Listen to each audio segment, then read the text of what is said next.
완전하신 나의 주, 의의 길로 나 인도하소서.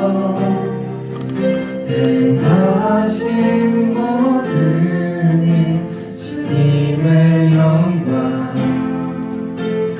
다 경배합니다. 한 번 더 완전하신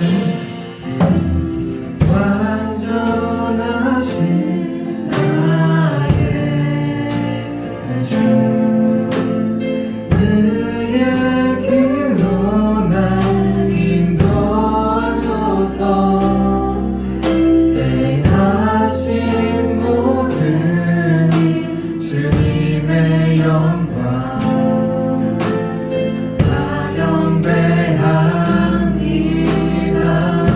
예배합니다.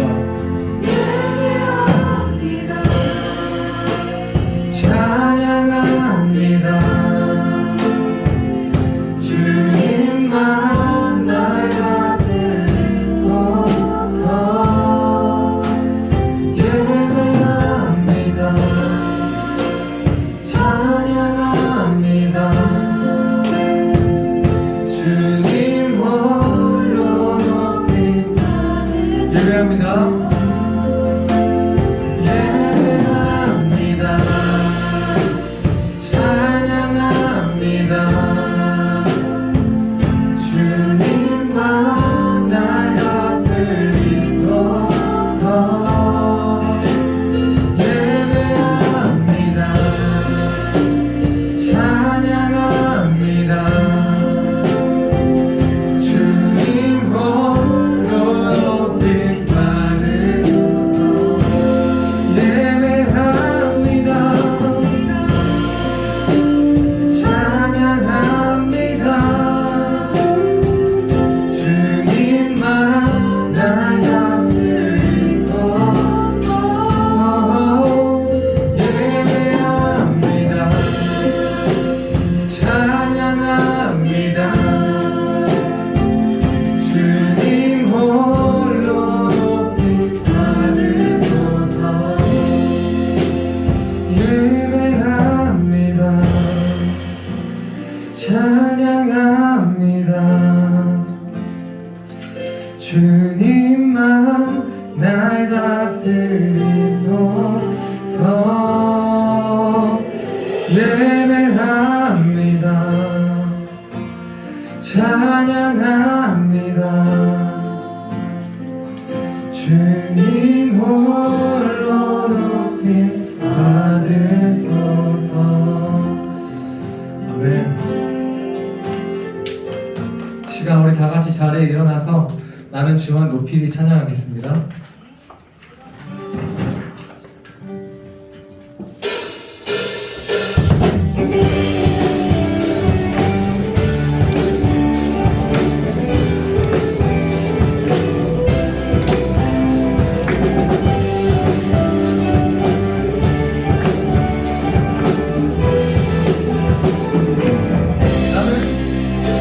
나는 주만 높이리 결코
나는 주만 높이리 결코 내 맘 변치 않네 세상 모든 것에 모든 영광 십자가 앞에 가버리고 나의 충성과 내 거짓 내 소망 오직 예수 나무에 달려 죽으신 그분께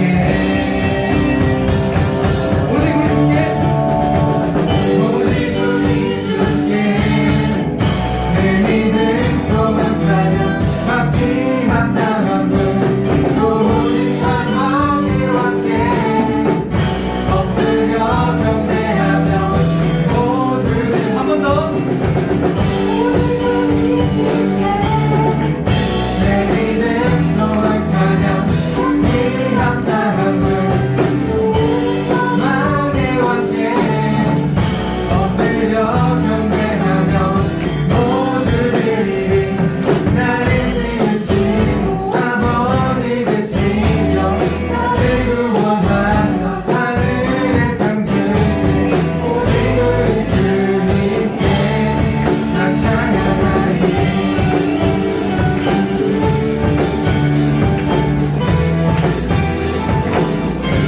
함께 찬양합니다.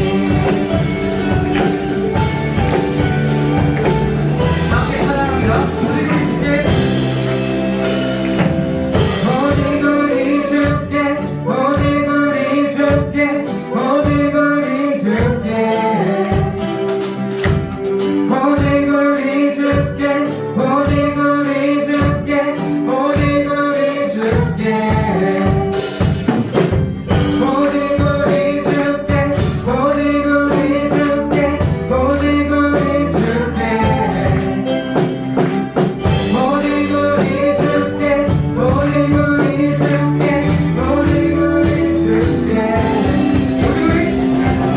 오직 우리 주께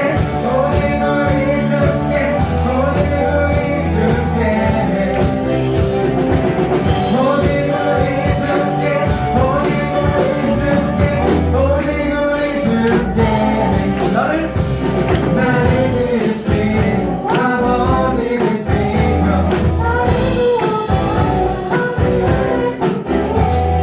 우리 주님께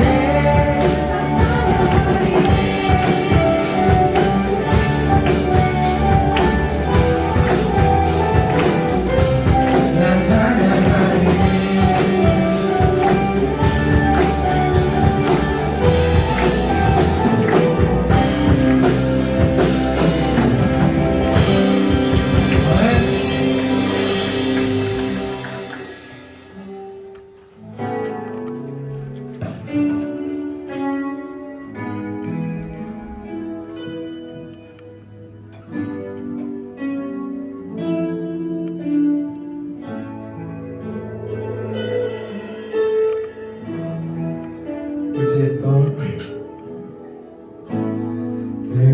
의지했던 모든 것 내가도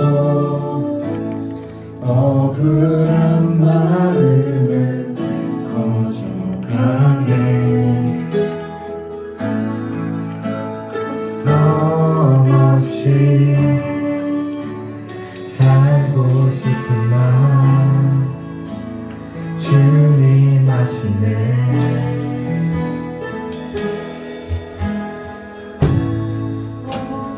이를 손으로 이겨내고 주의 영혼을 가르지 않네 나를 구원하신 영원한 그 사랑 그 신금에 날 붙드시네 주어진 내 삶이 작게만 보여도 선하신 주 나를 이끄시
아니라도 예수는 여기 나를 붙드네.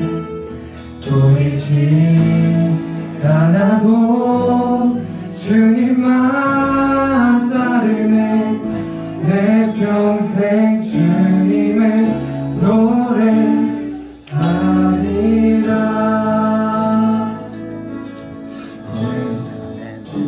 이 시간 우리 청소년부 예배를 위해서 기도하겠습니다. 보이지 않는 하나님을 진심으로 믿고 따라갈 수 있도록, 또 우리 한 주간 하나님과 내 동행할 수 있도록 함께 기도하겠습니다.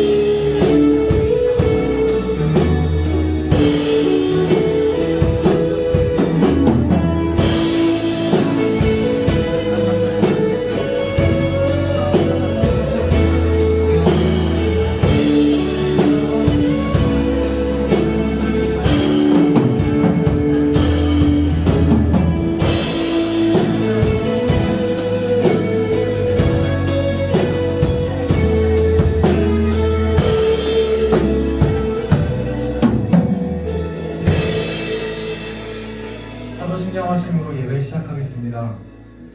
나는 전능하신 아버지 하나님 천지의 창조주를 믿습니다. 나는 그의 유일하신 아들 우리 주 예수 그리스도를 믿습니다. 그는 성령으로 잉태되어 동정정 마리아에게서 나시고 본디오 빌라도에게 고난을 받아 십자가에 못 박혀 죽으시고 장사된 지 사흘 만에 죽은 자 가운데서 다시 살아나셨으며 하늘에 오르시어 전능하신 아버지 하나님 우편에 앉아 계시다가 거기로부터 살아있는 자와 죽은 자를 심판하러 오십니다. 나는 성령을 믿으며 거룩한 공교회와 성도의 교제와 죄를 용서받는 것과 몸의 부활과 영생을 믿습니다. 아멘.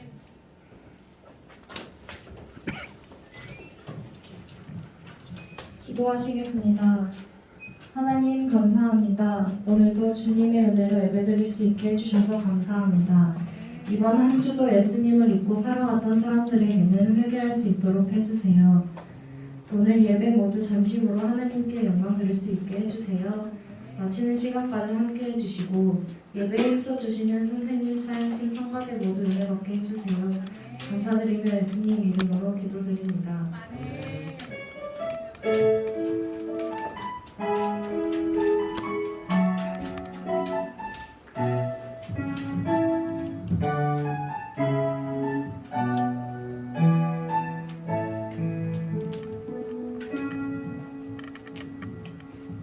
오늘 보실 하나님의 말씀은 사도행전 9장입니다.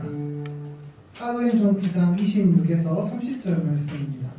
오늘 보실 하나님의 말씀은 사도행전 9장 26절에서 30절 말씀입니다. 여러분이 가지고 있는 신약성경 203페이지에 있어요. 오늘 보실 하나님의 말씀은 사도행전 9장 26절에서 30절 말씀입니다. 여러분이 가지고 있는 신약성경 203페이지에 있습니다. 다 찾은 줄로 알고 그러면 한 목소리로 합독해 보도록 하겠습니다. 사울이 예루살렘에 가서 제자들을 사귀고자 하나 다 두려워하여 그가 제자됨을 믿지 아니하니 바나바가 데리고 사도들에게 가서 그가 길에서 어떻게 주를 보았는지와 주께서 그에게 말씀하신 일과 다메섹에서 그가 어떻게 예수의 이름으로 담대히 말하였는지를 전하니라. 사울이 제자들과 함께 있어 예루살렘에 출입하며 또 주 예수의 이름으로 담대히 말하고 헬라파 유대인들과 함께 말하며 변론하니 그 사람들이 죽이려고 힘쓰거늘 형제들이 알고 가이사라로 데리고 내려가서 다소로 보내니라. 아멘. 샬롬, 반갑습니다. 또 한 주간을 기쁨으로 살아내고 말씀을 찾아 이곳에 나온 여러분들을 환영하고 축복합니다. 그래 우리 전주에 그 전도사님이 다음 주에는 조금 더 밝은 모습으로 우리 바이오라고 인사해 나누고 우리 오늘 또다시 예배 가운데 왔는데 생각보다 밝지가 않아요. 시험기가 다 끝났잖아요. 아이 기쁜 거 아니요? 시험도 다 끝났는데 뭐 부담될 게 있겠죠. 결과가 좋지 않아서. 그래요. 그래도 한 번의 시험이고 앞으로 남아있는 무수한 시험도 있고 한데 우리 희망을 갖고 가야 되지 않겠어요? 다음 시험을 위해서라도. 그러니까 오늘도 하나님의 말씀을 살펴보고 확인하는 데 있어서 조금 더 밝고 기분 좋은 모습으로 하나님의 말씀을 살펴보도록 하겠습니다. 혹시 더운가요? 덥지요? 네. 부장님 저 뒤쪽에 에어컨 틀기는 했는데 온도 좀 맞춰주세요. 맞춰줘야 되나 봐요. 그래서 오늘도 여러분과 함께 오늘 또 우리에게 어떠한 하나님께서 말씀하고 계신지를 확인해 보도록 하겠습니다. 여러분이 알고 있다시피 우리는 지금까지 올해 한 해 지속해서 하나님과의 친밀함을 회복하는 시간을 갖고 있습니다. 그래서 9월 한 달 동안에 친밀함의 회복을 위해서 하나님과의 소통의 도구인 말씀의 능력을 확인했죠. 그리고 나서 이제 우리가 조금 더 하나님이 내밀고 계신 그 손을 더 이상 방치하지 않고 이제는 우리가 직접 덥석 잡을 수 있도록 우리의 자세와 그리고 우리의 몸이 변화되는 한 달을 보내보고자 했습니다. 그 첫 번째로 우리는 무엇을 확인했죠? 바로 우리의 몸이 하나님을 모시는 성전이 된다는 것입니다. 왜냐하면 이미 우리 가운데는 성령님이 계시기 때문에 우리는 성전이 되는 것이고 우리가 하나님의 성전이 됐다는 것은 우리는 거룩한 예배를 드리는 곳이라는 거죠. 그래서 우리 또한 거룩한 성품을 가져야 된다는 걸 확인했습니다. 두 번째로 그러면 이 거룩한 성품을 우리가 어떻게 만들어갈 것이냐, 그걸 위해서 우리는 매 순간 하나님의 뜻을 발견하고 선택하는 삶을 살아야 된다고 했습니다. 그래서 하나님의 뜻과 그리고 하나님의 선택에 따라 가는 길, 하나님의 말씀에 갈망하는 것, 그때서야 비로소 내 의지는 내려놓고 하나님의 뜻을 확인할 수 있게 됨을 우리는 확인할 수 있었습니다. 그러면 우리 한 주가 또 지났네요. 그 말씀을 확인하고 한 주간 한 번이라도 고민해봤겠죠? 단 한 번이라도 고민해봤겠죠? 하나님의 뜻은 무엇이고 지금 내 삶 가운데 하나님께서 어떻게 선택하게 하고 계시는구나 라고 고민 한 번은 해봤겠죠? 그래요. 고민해보지 않았어도 괜찮아요. 왜냐하면 고민해보지 않았어라도 우리는 최소한 말씀 앞에 있어 보려고 노력은 했을 것이고, 그리고 하나님 말씀에 단 한 번이라도 순종을 해봤을 것이고, 하나님 말씀에 인내 정도는 해봤을 거라고 생각합니다. 왜냐하면 전투에 우리가 말했다시피 하나님을 향한 갈망은 결국 우리가 하나님 말씀에 순종하고 인내할 때 시작되니까요. 그래서 지금 잠깐 친구와 함께 요걸 나눠봤으면 좋겠어요. 한 주간 살아가는 데 있어서 내가 하나님의 뜻을 발견한 적이 있었다면 그걸 한번 나눠주세요. 혹시나 하나님의 뜻을 발견하지 못하고 살았다면 그러면 갈망, 그러니까 어떤 하나님의 말씀을 순종해봤고 나는 그 말씀에 어떻게 인내를 해봤다 라고 생각되는 것을 지금 옆 친구와 나눠주는 건 어떠겠어요? 우리 매주 하는 거죠. 자, 전도사님 잠깐의 시간을 줄 테니까 나는 한 주간 이러한 하나님의 뜻을 확인했었고 이러한 하나님의 말씀을 순종해보려고 노력했었고, 그리고 이러한 하나님의 말씀을 좀 참고 인내해봤다, 요거를 지금 옆 친구와 나눠주세요. 전도사님 좀 충분한 시간을 줄 거예요. 오늘은 이걸 가지고 하나님의 말씀을 살펴볼 거거든요. 자, 지금부터 시간을 주도록 하겠습니다. 자, 나눠주세요. 나눠주세요.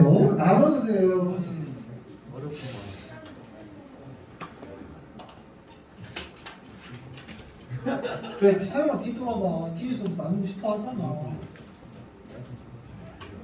우리 일하는 친구들 아직 서로가 사먹사먹하지? 뒤돌아볼 힘이 존재하지는 않는 거죠. 자, 그래요. 전도사님 하시면 여기까지 앞좀 봐주세요. 왜냐면 사실 예상했어요. 남자 그러면 안 나올 거 알고 있었어요. 그래도 부탁해본 거예요. 이거 매우 중요하니까요. 오늘만 봐도 우리가 나누자고 하면은 그 갈망은 어디서 많이 드러나요? 선생님. 여러분들 가만히 있잖아요. 방금도 선생님이 먼저 가서 이야기 나눴다? 이야기해보자고. 그 외에 좀 친한 친구들은 좀 나누고, 그 외에는 우리가 하고 있지 않아요. 근데 우리는 그리스도인이란 말이죠. 그리스도인이라고 하는 것은 우리는 예수 그리스도를 닮아가는 자라는 것입니다. 그리고 예수 그리스도를 닮아가서 우리는 서로 그리스도인들끼리 모여서 협력하여서 선을 이루는 게 우리 그리스도인의 소명인 거죠. 근데 우리가 방금 했던 것처럼 간단한 나눔조차 하고 있지 않답니다. 그리스도인으로서 서로를 알아가고 서로 함께 올바른 교회를 세워가야 하는데 우리가 심지어 조금 전에 확인했던 것처럼 간다 나눔조차도 버거워하고 하고 있지 않답니다. 그래서 오늘 하나님의 말씀은 요겁니다. 우리가 지금처럼 뭔가 나눔에 대해서 더디고 힘들어하는 우리 청소 공동체가 어떻게 회복을 해야 하나님과의 조금 더 친밀함을 유지할 수 있게 되는지 그거에 대한 하나님의 말씀이 선포되어집니다. 그리고 그 말씀은 오늘 본문 속 우리는 바나바를 통해서 확인하게 될 것입니다. 바나바 많이 들어봤죠? 여러분들 교회학교에서 꾸준히 많이 여러분에게 성경 이야기를 들려줄 때 바나바 이야기 꽤 많이 했을 겁니다. 물론 시간이 많이 지나서 바나바 이야기를 잊어먹을 수도 있어요. 그런데 교회 생활을 오래 하다 보면은 여기저기서 바나바 소리는 한 번씩은 듣게 돼 있어요. 왜냐하면 교회 공동체는 결국은 예수 그리스도를 닮아서 헌신과 봉사를 중점으로 해서 선한 일들을 이루어가는데 그 표본이 바로 바나바이기 때문에 교회 안에서 바나바라는 이름을 많이 사용하게 됩니다. 그래서 아마 여러분들은 어느 순간 한 번은 바나바를 들여봤을 거예요. 오늘은 그 바나바의 삶을 통해서 하나님께서 우리 공동체를 향해 어떤 말씀을 하고 계신지를 살펴보도록 하겠습니다. 바나바는 지중해 연안에 있는 구브로라는 섬에서 태어났습니다. 무려 레위인으로 태어난 것입니다. 우리가 여기서 좀 예측해 볼 수 있는 게 있어요. 구브로라는 섬과 그리고 레위인이었다는 거죠. 그가 레위인이었다는 것은 맞아요. 디아스포라 유대인이었다는 것입니다. 그러니까 그는 하나님을 알고 하나님을 믿는 자였다는 것이죠. 근데 그 당시 예수님께서 활동하던 시대였습니다. 바나바가 활동하던 시간도 마찬가지고 그때 역시 예수님께서 활동하던 시대였습니다. 근데 구브로 섬에 있었다는 것은 생각보다 예전에는 섬까지 뭔가 소식이 들어가는 것이 어려웠어요. 그래서 바나바 같은 경우는 하나님을 믿었지만 예수님의 존재 자체를 인식하고 살지는 않았습니다. 그런데 예수님을 향한 복음은 어떠한 장애물을 띄워놓고서 전달되기 때문에 결국은 구르브 섬까지 예수님의 복음이 전달되기 시작합니다. 근데 그때가 언제였냐면 예수님께서 돌아가시고 부활한 다음입니다. 바나바는 그 소식을 듣게 됩니다. 근데 놀랍게도 바나바는 한 번도 예수님을 만나지 않았는데 그 소식을 듣자마자 그거를 진리로 받아들입니다. 그래서 하나님께서 말씀하셨던 살아계신 하나님이 이 땅에 오신 게 예수 그리스도였고 우리를 위해서 피 흘려 돌아가심으로 우리가 구원을 받았다는 확신을 그는 갖게 됩니다.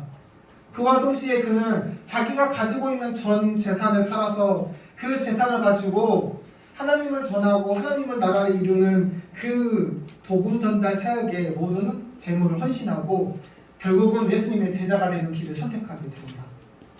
놀랍지 않나? 놀라워야 돼요. 엄청 놀라워야 돼요. 왜냐하면 바나바는 사실 구르브 섬의 지주의 아들이었어요. 지주의 아들 생각해봐요. 작은 섬일 수도 있어요. 근데 지주의 아들이라는 것은 엄청나게 많은 땅을 갖고 있었단 말입니다. 그 당시에 그걸 물려받은 아들인 거죠. 즉 생각보다 우리가 생각하는 것보다 바나바는 꽤 부자였어요. 엄청나게 많은 부자. 교회 주변에 있는 대부분의 선교 여기 수많이 있는 주변의 땅을 대부분 갖고 있는 아주 알짜리 부자였다고 생각하면 돼요.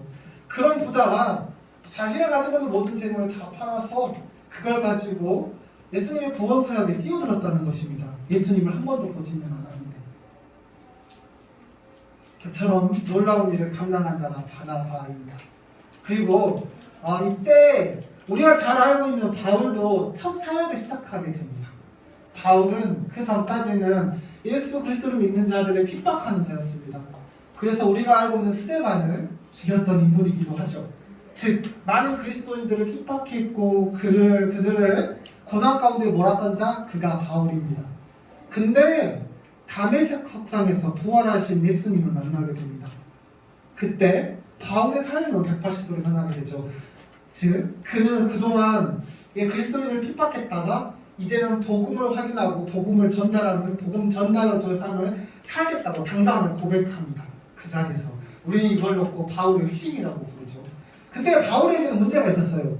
왜? 그동안의 삶은 어땠어요? 그리스도인들을 핍박했잖아요. 그런데 어떻게 단 한 번의 핵심을 했다고 해서 그리스도의 공동체에 들어올 수 있을까요? 즉 예수님의 수많은 제자들과 함께 어떻게 사용을 할 수 있었을까요? 예수님의 제자들이 그를 쉽게 받아들일 수 있었을까요? 아니요, 불가능했어요. 제자들은 아무리 그가 회심을 했더라도 그가 했던 악행과 그가 죽였던 수많은 사람을 알고 있어서 그를 쉽게 받아들일 수가 없었어요. 그때 구구섬에서 나온 바나바가 등장합니다. 그가 이제는 모든 제자들이 무시하고 그를 따르지 않았는데 바나바만큼은 그에게 찾아가서 그와 함께 그의 회심을 확인하고는 사도로서의 삶을 살아갈 수 있도록 이끌어주고 도움을 주기 시작합니다. 그뿐만이 아닙니다. 다른 사도들과 거리감이 멀어졌고 다른 제자들에게 핍박, 헌담을 받고 사이가 멀어졌던 그 사이를 바나바는 그들을 설득하면서 결국은 바나바는 바울과 다른 사도들의 관계를 회복시켜 주게 됩니다. 그랬던 바울이 결국은 우리가 잘 알고 있는 사도행전을 비롯해서 여러 서신을 기록한 그 내용들, 무수히 많은 전도와 무수히 많은 하나님의 일을 이룰 수 있게 되는 것입니다. 이게 우리가 알고 있는 바나바와 바울의 이야기고, 우리는 이 상황 가운데서 바나바를 놓고서 이렇게 말합니다. 동역자, 바울의 동역자라고 말합니다. 바울이 하나님의 뜻에 따라서 삶을 살아갈 수 있도록 적극적으로 도왔던 자, 이를 놓고 우리는 동역자라고 부릅니다. 지금 우리 공동체가 나눔이 없다는 것은 함께 동역하는 사람이 없다는 말입니다. 즉, 지금 우리가 회복해야 하는 것, 세 번째는 바로 우리가 동역자가 되어야 된다는 것입니다. 누구의 동역자? 바로 지금 옆에 있는 여러분들 개개인 각자 친구들의 동역자가 되어야 된다는 것이죠. 네, 동역자를 보면은 사실 조금 다르게도 부를 수 있습니다. 동역자가 하고 했던 모습, 오늘 바나바를 통해서 바나바가 했던 모습 보면은 무엇이에요? 누군가를 돕는 일을 많이 한 거잖아요. 즉, 우리는 동역자를 놓고 헬퍼라고 부릅니다. 헬퍼, 도와주는 사람. 그리고 우리는 사실 너무 잘 알고 있어요. 바나바를 확인해보지 않아도 우리가 잘 알고 있는 그리스도인들 중에서 유명한 사람이죠. 그분들이 왜 유명하고 세상 가운데 좋은 영향력과 선한 영향력을 끼칠 수 있을까요? 그들이 했던 그 헬퍼의 모습 때문을 확인할 수 있습니다. 예를 들어서 우리가 잘 알고 있는 마더 테레사는 다 알고 계시죠. 그분이 어떤 사람인지 알죠. 기근과 빈곤, 그리고 전쟁으로 힘들어하고 있는 자들에게 찾아가서 예수 그리스도의 복음을 전하고 그들의 삶을 구원해주고 그들의 삶을 윤택하게 하려고 노력했던 수녀님이 바로 마더 테레사잖아요. 그리고 또 있습니다. 여러분들이 최근에 알고 있었던 이태석 신부님 알고 계시나요? 잘 알고 계시죠? 홀직마 톰주라고 해서 여러분도 알고 계신 그 신부님 또한 마찬가지입니다. 그분 또한 의사로서의 삶을 살으셨고 의사로 가지고 있는 모든 재능과 달란트를 가지고 아프리카 남수단에 가서 그곳에 빈곤하고 힘들어하는 아프리카인들을 처음부터 끝까지 삶을 일으켜 세우는 것까지 해서 그리고 병과 모든 걸 치료하는 데 이르기까지 모든 것을 도왔던 분이 바로 이태석 신부님이고, 그분이 지금 우리 그리스도인으로서 참 많은 영향력을 끼치고 있잖아요. 그리고 한 분이 더 있죠. 잘 알고 있는, 혹시 안수현 씨 아실까요? 바보 청년 의사라고. 그래요. 지금은 이 세상 사람은 아니지만 그분 또한 마찬가지였답니다. 자신이 가지고 있는 의사라는 달란트를 가지고 참 많은 사람을 도왔고, 심지어 자신이 죽음에 이르러서 하늘나라를 갔을 때도 자기의 몸을 도움이 필요한 사람에게 전했던 그 청년이 바로 안수현 씨입니다. 우리가 방금 확인했던, 그러니까 그리스도인으로서 되게 유명했던 사람들만 확인해 보더라도 그들이 헬퍼의 삶을 살았기 때문에 그리스도인으로서 참 좋은 영향력과 선한 영향을 끼쳤다는 것을 너무나 잘 알고 있어요. 근데 말이죠, 우리 공동체에 이게 헬퍼가 없답니다. 여러분들이 인정하지 못할 수도 있을 거예요. 근데 없어요. 우리 공동체에 지금 헬퍼가 존재하지 않아요. 하나님께서는 여러분들을 이곳에 각자 동역자로 불렀다고 했잖아요. 그러면 여러분들은 하나님 부르신 자들에 맞춰서 옆에 있는 친구들과 함께 도와가고 협력하고 살아가야 하는 헬퍼라는 존재입니다. 그런데 매주 나눔을 해보자고 해도 나누지도 않고 공동체 안에 친구들끼리 서먹서먹해지는 것, 그리고 어떠한 화합도 이루어지지 못하는 것, 곧 여러분들 존재 자체가 옆에 있는 친구에게 헬퍼가 되지 않는다는 거죠. 이게 지금 우리들의 모습입니다. 왜 그럴까요? 예수님의 삶, 그리고 그리스도인으로서 우리는 분명 이 땅에 있어서 다른 사람을 돕고 협력하고 선을 이루고 한다는 거 모르는 친구들 지금 없어요. 다 알고 있어요. 다 모르는 친구들 없어요. 근데 왜 하지 않는 걸까요? 왜 주저하게 되는 걸까요? 왜 그래서 우리 공동체 안에는 나눔이 존재하지 않는 거고, 그래서 왜 우리 공동체는 헬퍼가 존재하지 않는 것일까요? 사실 오늘 바나바의 모습을 보면 헬퍼 이전의 삶이 더 존재하게 됩니다. 바나바의 삶을 보면은 오늘은 우리가 바울과 바나바의 이야기만 나눴지만 사실 성경 속에서는 이외에도 바나바는 한두 번 정도가 더 등장하게 됩니다. 그리고 성경에서는 그를 놓고서 선하고 믿음이 충만한 자라고 이야기하고 있습니다. 왜 그가 선하고 믿음이 충만한 자가 되었냐면 사실 바나바가 했던 행동 중에 대부분의 행동이 이런 행동을 많이 했습니다. 세상 그리고 이제는 예수 그리스도의 제자가 돼서 복음을 전하러 가는 곳마다 그곳에 절망감에 빠져서 허덕이는 사람들을 보게 됩니다. 그는 그때 가장 먼저 무엇을 했냐면 그들에게 희망을 전달해 주게 됩니다. 하나님의 말씀을 통해서 그들의 존재의 가치를 확인시켜주고 그들에게 희망이 있음을 알려주게 되죠. 그리고 또 다른 곳에 갔을 때는 이제는 절망에 빠져서 무엇도 할 수 없는 사람들을 마주치게 됩니다. 그때 그는 무엇을 했냐면 그들 또한 어떤 일이든 할 수 있다는 용기를 불어넣어주고 그들에게 다시 한번 기회를 제공해주게 됩니다. 할 수 있는 기회를 제공해주게 된 거죠. 그뿐만은 아니라 바나바가 갔던 곳에는 힘들고 힘겨워해서 누군가의 손을 간절히 붙잡고 싶어도 말 하나 꺼낼 수 없었고 자신의 처지를 비관할 수밖에 없는 사람들 속에 있었습니다. 그때 그는 그들의 손을 붙잡아 줍니다. 바나바의 헬퍼 이전에 그에게는 위로자가 존재했던 것입니다. 그래서 바나바는 어떤 헬퍼를 시작하기 전에 그들을 먼저 위로를 하고 그 위로를 거친 다음에 그들의 도움을 확인하고 헬퍼의 삶을 살았다는 것입니다. 즉 동역자라고 하는 것은 위로자의 삶을 살면서 헬퍼자의 삶을 살아내는 것을 동역자라고 부릅니다. 우리가 조금 전에 확인했던 유명한 3명의 그리스도인들을 살펴보면 동일해요. 이태석 신부님이 처음 가서 아프리카 수단 가서 하셨던 것은 그들을 돕는 게 아니었어요. 그들의 존재 자체를 인정해 주시고 왜 하나님께서 그들을 특별하게 여기는지 그것부터 가르치고 그들에게 심어 주었습니다. 무엇을 먼저 한 거냐면 그들을 위로하기 시작한 겁니다.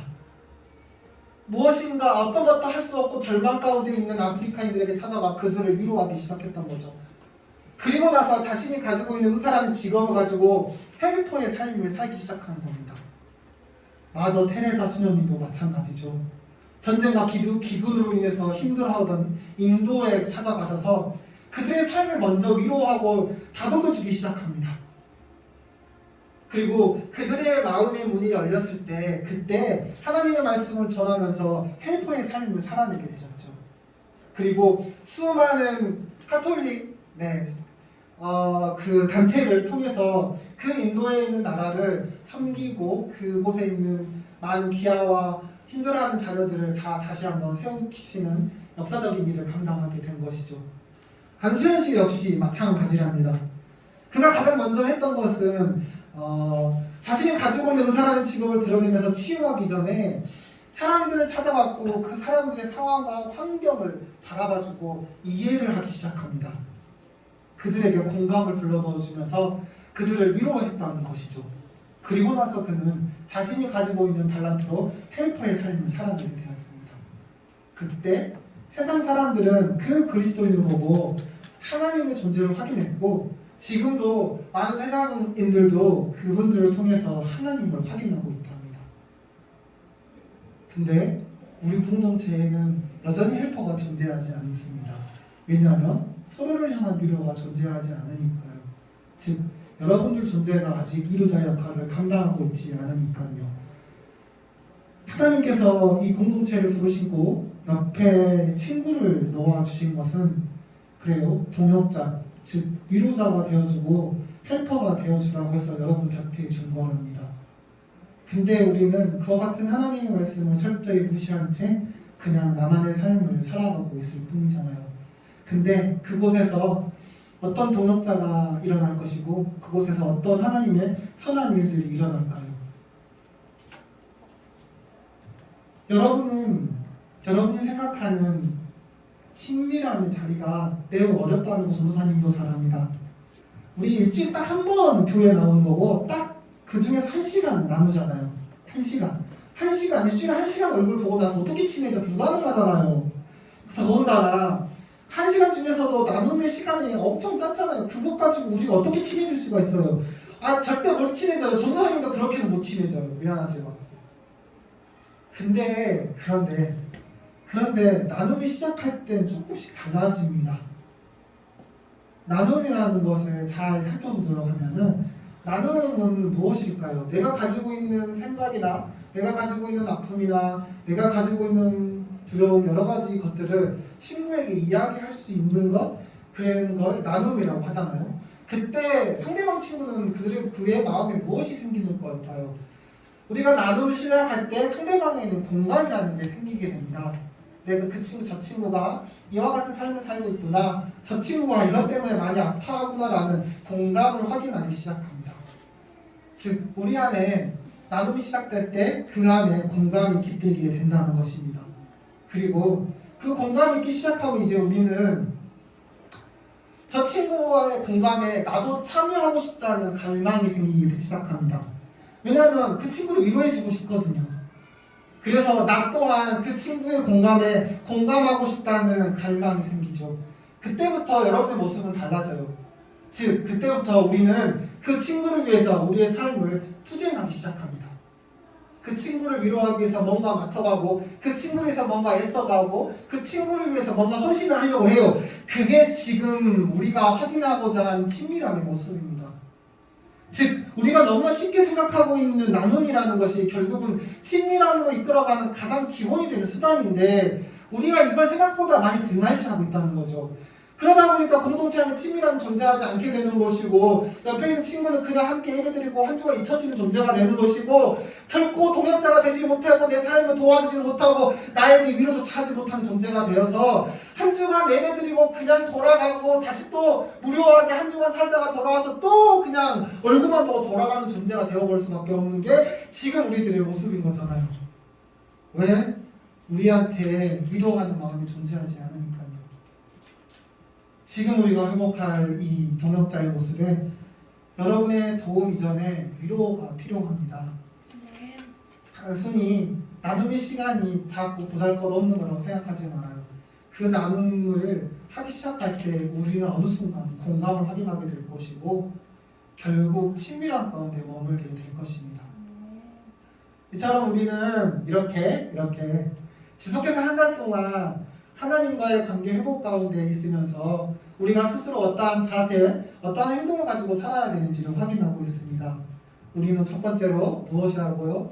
네, 거룩한 성품을 가진 자가 되어야 된다는 것입니다. 두 번째로는 거룩한 성품 위에서 하나님의 뜻을 가지고 선택하고 살아가야 한다는 것이죠. 그리고 나서 세 번째, 그렇게 뜻을 선택하고 살아갔다면 이제 주변에 있는 친구들에게 동역자가 되어줘야 된다는 것입니다.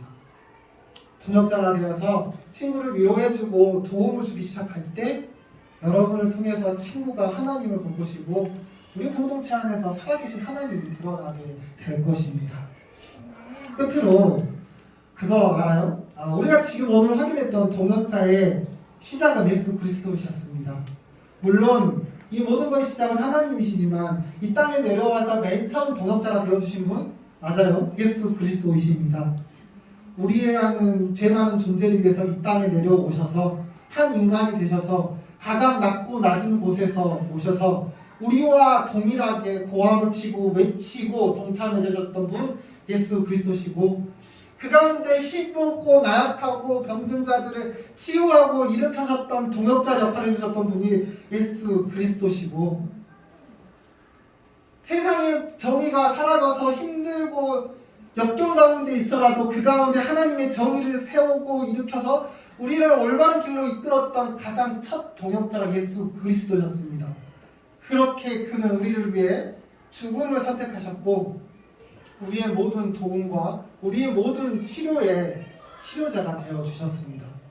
그리고 우리는 이와 같은 예수님의 모습을 놓고 이렇게 말하죠. 긍휼함이라고. 지금 그 긍휼함이 우리 공동체 가운데 있어서 여러분에게 이렇게 이야기하고 있습니다.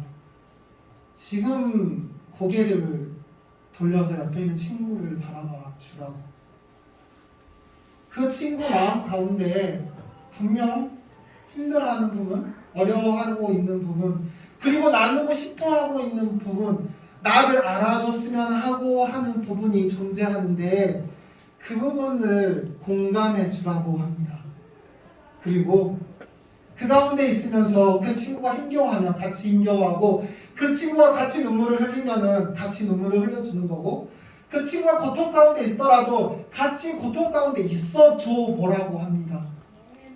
그 시간을 잘 인내하고 나와서 서로의 모습을 바라볼 때 그때 여러분은 서로를 통해서 살아계신 하나님을 확인하게 될 것입니다.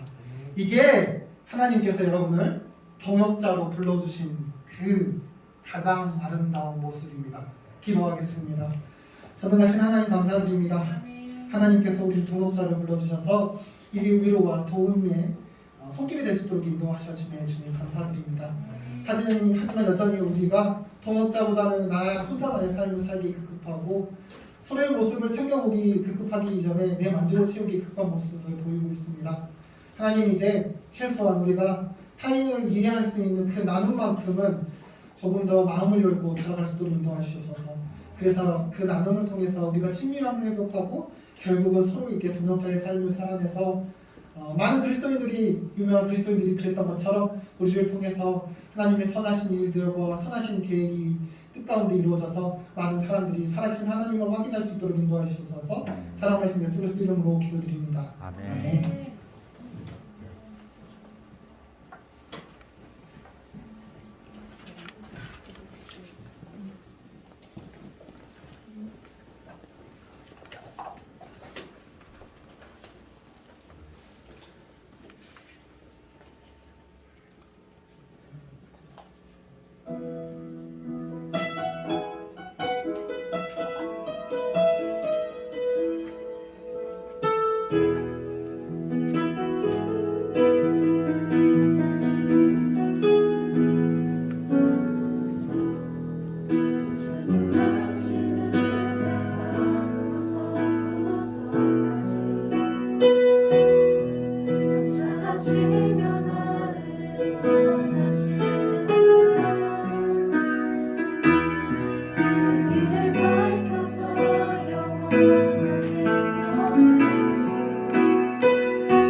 기도하시겠습니다.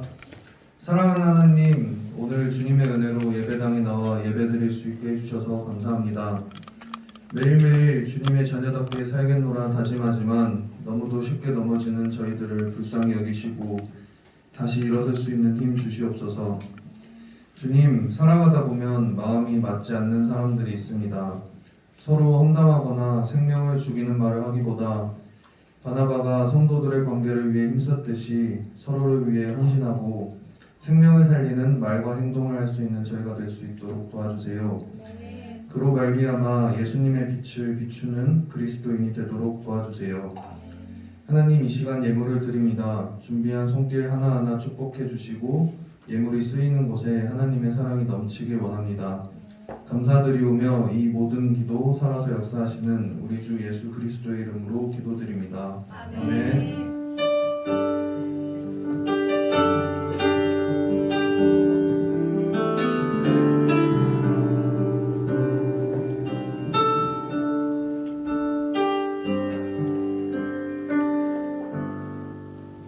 샬롬. 이제 일어나자. 다 잤지? 다 잤지? 이제 집에 갈 시간이야. 집에 갈 시간이야. 일어나. 다 일어나. 집에 가야 돼. 집에 가야지. 언제까지 잘 거야? 다 일어났지? 그래요. 광고할게요. 중요한 광고. 하반기 반별 모임을 진행하려고 합니다. 여전히 코로나 때문에 상황이 어렵긴 하지만 전반기와 마찬가지로 가장 안전한 장소에서 가장 안전한 방법으로 반별 모임을 진행해주면 감사하겠습니다. 그래서 11월 한 달간 진행해 주시면 지금부터 11월까지 아직 시간적 여유가 있으니까 한 달하고 2주 정도 시간이 있으니까 그 시간 동안 반 친구들과 잘 상의해서 반별 모임을 진행해 주시면 감사하겠습니다. 다음으로 서린교회는 10월 마지막 주를 고백주로 지켜집니다. 여러분들 다 고백주 있었다는 거 기억함? 네. 우와, 그래요? 고백주일로 지켜져서 이번엔 고백주는 고운 가루 만들기 캠페인을 진행합니다. 그게 뭐냐면 책자 한 권을 줄 거예요. 한 주 전에. 그러면 그 책자에 그래요. 내가 용서를 받아야 할 것이나 혹시나 내가 잘못했던 것을 그곳에 적어서 용서함을 구하고 그리고 죄를 회개하고 다시금 새로운 모습으로 고운 가루가 될 수 있는 귀한 시간이 되기를 소망합니다. 뭐 그거 완료했다고 뭐 선물 주거나 그러진 않아요. 대신에 여러분의 귀한 묵상의 시간이 주어질 거예요. 그게 선물이지 않을까요? 그러니까 선물을 바라지 말고 그걸 위해서 해주기를 바랍니다.